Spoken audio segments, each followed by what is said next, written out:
Hi, so welcome back to cook and travel with Jeni. இன்றைக்கி என் மாமியாரோட ஸ்பெஷல் கருவாடு தொக்கு தான் பார்க்க போகிறோம். அது ஏன் ஸ்பெஷல்னு சொன்னேன்னா, அது அவங்களுக்கு அவங்க பாட்டி சொல்லி கொடுத்த ரெசிபி. அது மட்டும் இல்லாமல் சின்ன வயசில் அவங்க அதிகமாக இதை தான் சாப்பிட்ருக்குன்னு சொல்லியிருக்காங்க. ஸோ அவங்க எப்படி செய்கிறாங்கன்னு சொல்லி பார்த்துக்கலாமா? ஒரு கப்பு கருவாடு எடுத்துக்கணும். ஒரு கைப்பிடி ஆகிற அளவுக்கு கருவாடு எடுத்துக்கணும். ஒரு பாண்டில் வச்சு சூட் பண்ணி ஃபஸ்ட்டு வறுக்கணும். இது நல்லா ப்ரௌனிஷாக வறுக்கணும். நல்லா ஸ்மெல் வர வரைக்கும் வறுத்துட்டு தண்ணியில் போட்டு நல்லா கழுவணும். ஆயிடுச்சு. இது என்ன பண்ணணும், இப்போ தண்ணியில் போடணும். சூடோடவே தண்ணியில் போட்டுடணும். பாட்டி சொல்லி கொடுத்தாங்க எனக்கு இது. எங்கள் பாட்டி அடிக்கடி சந்தையிலேருந்து வாங்கின்னு வருவாங்க. அப்போ அடிக்கடி இது செஞ்சு தருவாங்க. இது 2-3 டைம் நல்லா கழுவணும். அப்படி எடுத்து வைக்கணும் தட்டில். 2-3 டைம், இன்னும் 2 டைம் கழுவணும். இது கழுவுனா தான் இதில் இருக்கிற சேதம்பல், இதில் இருந்த மண் எல்லாம் போகும். ஏன்னா இது ரோட்டு சைடில் வாங்கினதுனால கொஞ்சம் நல்லா 2-3 டைம் கழுவிக்கணும். சரியா? ஓகே.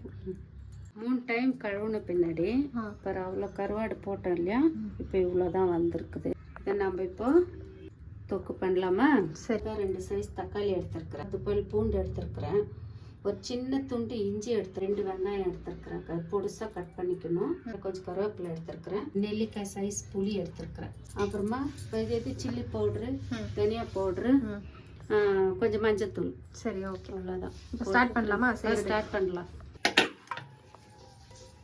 இப்போ கடாய் சூட் பண்ணுறதுக்கு வச்சுருக்குறேன். எண்ணெய் ஒரு 3 டீஸ்பூன் இருக்கும். கொஞ்சம் கடுகு போட்டுக்கணும். கடுகு பொரிஞ்சதும் கொஞ்சம் உளுத்தம்பருப்பு, கொஞ்சம் கடலைப்பருப்பு போடணும். 10 கல் போட்டு தட்டி வச்சுருந்தோம் இல்லையா, இஞ்சியும் அப்படியே போட்டுக்கலாம். தட்டி வச்சுருந்தோம்ல, கூடவே கருவேப்பிலை போட்டு வதக்கணும். இந்த வெங்காயம் சீக்கிரம் வதங்கணுன்னாக்க சும்மா ஒரு பிஞ்சு உப்பு இப்படி தூவிக்கணும். வணக்கணும்னா சீக்கிரமாக வதங்கிடுது. அப்புறமா இந்த நறுக்கி வச்சிருந்தோம்ல 2 தக்காளி, இதையும் போட்டு நல்லா வதக்கிக்கணும். வறுத்து கழுவி வச்சிருந்தோம்ல கருவாடு சென்னாக்குண்ணி, இது கூடவே போட்டு ஒருத்தவங்க லாஸ்ட்டில் சேர்க்குறாங்க கருவாடு, ஒருத்தவங்க ஒரு மாதிரி பண்ணுறாங்க. எங்கள் பாட்டி இப்படி தான் எங்களுக்கு சொல்லி கொடுத்தது. மிளகாத்தூள், தனியாத்தூள், மஞ்சத்தூள், தேவையான அளவுக்கு உப்பு, இதெல்லாம் 3 எல்லாம் போட்டுட்டு நல்லா வறுத்துக்கோங்க. நெல்லிக்காய் சைஸ் புளி எடுத்து வச்சுருந்தோம்ல,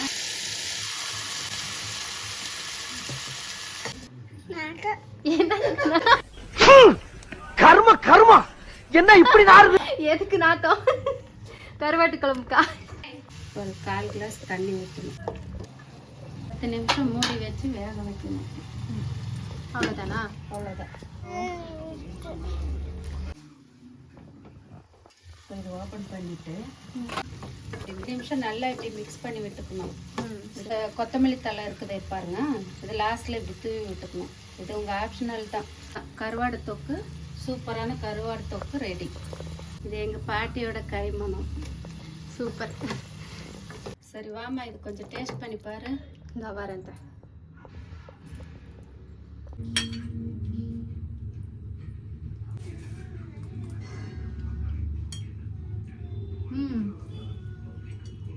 நல்லா இருக்கு. நல்லா இருக்கா? சூப்பராக இருக்கு. Okay, thank you. Second byte. சூப்பராக இருக்கு. ரைஸ் கூட சாப்பிடலாம், களி கூட சாப்பிடலாம். இது பழைய கஞ்சி இருக்குது இல்லையா, நைட்டு சாப்பாடு மீதியான கஞ்சி இருக்குது இல்லையா, அந்த கஞ்சி கூட வச்சு சாப்பிடலாம். அவ்வளோதான் கருவாடு தொக்கு ரெசிபி வந்து சூப்பராக இருந்துச்சு. நான் ட்ரை பண்ணி பார்த்தேன். ஸோ நீங்களும் ட்ரை பண்ணி பாருங்கள். இன்னொரு வீடியோவில் எங்கள் அத்தையோட ஸ்பெஷல் ரெசிபியோட உங்களுக்கு பண்ணுறேன். ஓகே, பாய். பாய்.